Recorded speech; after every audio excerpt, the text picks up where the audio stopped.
It's ya boy back with some gaming news. Now there's just so much going on in gaming this month that I couldn't pick the one story to make into a video, so instead I will rapid fire all the biggest happenings of the industry with brief but detailed breakdown. No time to waste, so we just jump into it. The biggest story this week, this month and maybe even this year is probably the Silent Hill 2 remake. Conversation about this game, its trailer and Bloober Team, the developers behind it, has just seeped into every single possible corner of the internet since the original announcement. Initially there was a lot of pushback and outpour of negativity. I myself was guilty of that. I still think the trailers they showed initially were just kinda bad. I'm prefacing this story in such a way because initial reviews for the game are fantastic, it seems. On OpenCritic we see nothing but 9s and 8s out of 10s. Bizarrely enough, the only two reviews that are 6 are both from Polish writers, so it's kind of them against the world. Now, who is more on the money we will find out when the game releases for everyone, but so far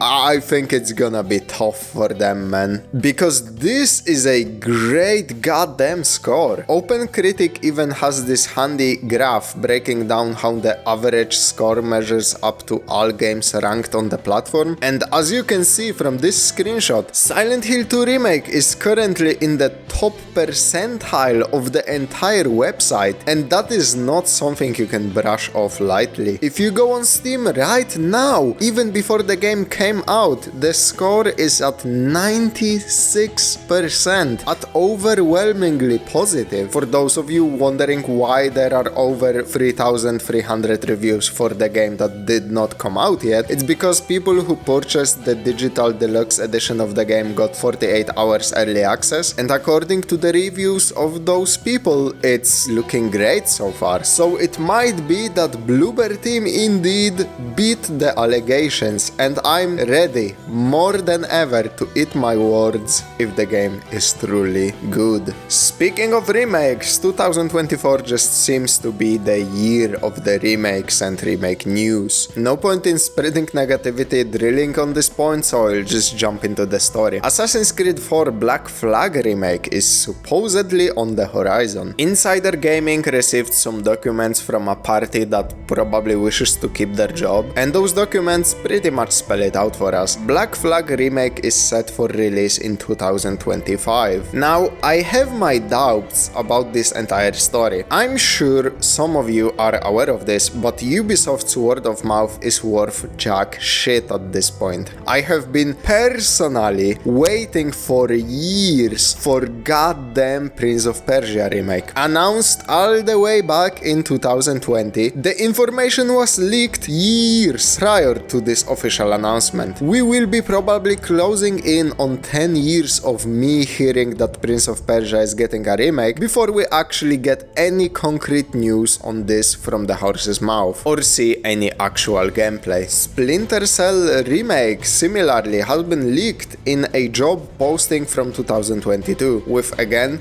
prior rumors circulating before. All I'm saying is Ubisoft knows how to stir up attention for itself by saying all kinds of stuff beyond good and evil to anyone, and this is precisely the time where they need big news like this. They need the attention and headlines to attract investors to bounce them out of a very sticky situation, which brings me straight to the next big topic of discussion, which is the absolute state of Ubisoft. Their latest game, Star Wars Outlaws, sold 1 million copies in its first 30 days on the market, which is significantly below expectations. For comparison, Assassin's Creed Mirage sold about this much in its first week. And this is before you even consider that Star Wars Outlaws cost Ubisoft significantly more money. Key figures of Ubisoft confirm affirmed themselves that Outlaws had one of the most expensive ad campaigns in the studio's history. Not to mention all the money and resources pulled into it outside of the marketing. They really expected this to sell, so they bet a lot of cash on it, and sadly it did not sell. The follow-up to this is the news that Assassin's Creed Shadows has been delayed. These two stories directly resulted in Ubisoft stock dropping to its lowest point in 11 years. This resulted in the company speaking up about potential buyout and going private. What a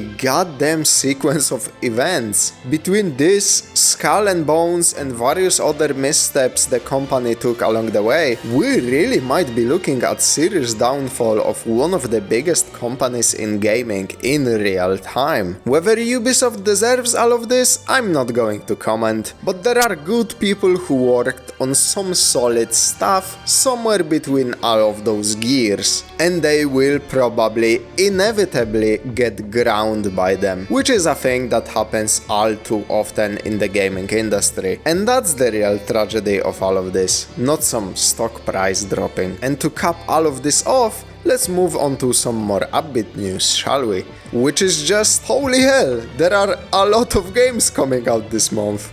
Silent Hill Remake is again obviously the big one, coming out October 8th, unless you purchase the digital deluxe edition of the game, which allows you 48-hour early access, so as early as October 6th. I really hate this early access trend, by the way, but that's not the part of the news, so I will spare you the rant. Alongside Silent 2 Remake, a DLC for Diablo 4 is coming out on the same day. Diablo 4 Vessel of Hatred, which also seems to be great, at least according to OpenCritic reviews.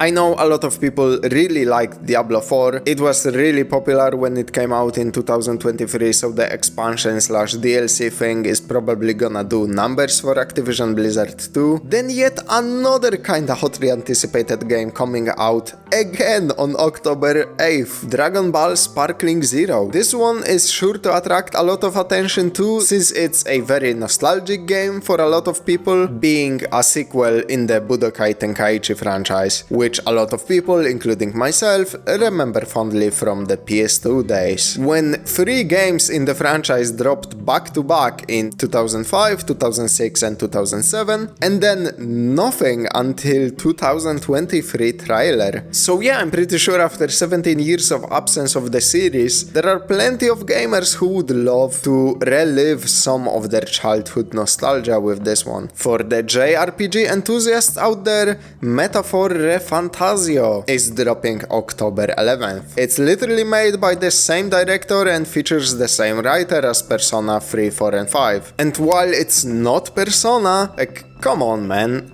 It's clearly aimed at people who like Persona. I'm not complaining, I'm interested. The game has a demo out right now on PC and consoles. It takes around 8 hours to complete all of the content in the demo from what I've seen. So if you're on the fence about this one, give it a spin. Super Mario Party Jamboree is dropping October 17th. Ah, Mario Party, always a great way to ruin your relationships with other people. I mean, it's part of one of the biggest IPs in gaming. This thing is gonna sell. It looked fun from the trailers, not much else I can say. Sonic X Shadows Generations is coming out October 22nd. Another huge IP, more importantly for me personally, it's a Sonic Generations game and I have extremely fond memories of playing the first one, so I'm definitely looking forward to this. October 25th marks the release of Call of Duty Black Ops 6, which is the 21st mainline Call of Duty game to release in 21 years of the franchise. Holy hell. I think this one will have some new zombies, so if you're a fan of that or the typical Call of Duty multiplayer, then here's something for you to look forward to. And then October 29th is the release of Life is Strange Double Exposure. Now that's a blast from the past. Life is Strange, the first game, was a really successful kind of telltale story-driven game with different outcomes for your choices. Then the series kind of fell off with release of a prequel and a sequel and whatever True Colors is, I don't even know. None of those caught on fire quite like the first game did. And now the original story continues, it seems. But anything the game might be is just eclipsed by how truly awful of a first impression this thing makes. When you go to the Steam store page for this game, you have of course a breakdown of what each version of the game gives you. Because of goddamn course there's the deluxe edition and the ultimate edition, and they give you all kinds of little borderline useless skins, you know. But what makes me unbelievably angry is the fact that for $80 or €80 with the ultimate edition you get 2 weeks early access to the game. Not 24 hours, not 48 hours, not even a week. 2 entire fucking weeks early access for $30 extra. That's insanely scammy. And last but not least, Dragon Age the Veilguard releases October 31st. Oh man, I'm just not gonna say too much here. I don't have that much faith in BioWare, or at least what has become of BioWare, because most of the people who made things like Baldur's Gate 1 and 2, the Mass Effect trilogy, or Dragon Age Origins, those people are simply not there anymore. They moved on, they are working on other projects. Veilguard itself had a horrible development history. I mean, what are the realistic chances that this will be good? But hey, I'm always ready and willing to take the L if proven wrong. Silent Hill 2 Remake supposedly has beaten the allegations, so maybe Veilguard can too. And if they do, you can 100% expect me to make a video admitting I was wrong. But until then, obviously we just have to wait and see. And that's it for today. Mind you, I still was skipping some other minor announcement. I really focused in on the major stuff. October 2024 is set to be really crazy time in gaming history so far. I'm really looking forward to it. So, dear viewer, if you would like more gaming news coverage like this, be sure to like and subscribe. Or don't, it's all up to you. But this is Strawberryno signing off, and I will see you as always in the next one.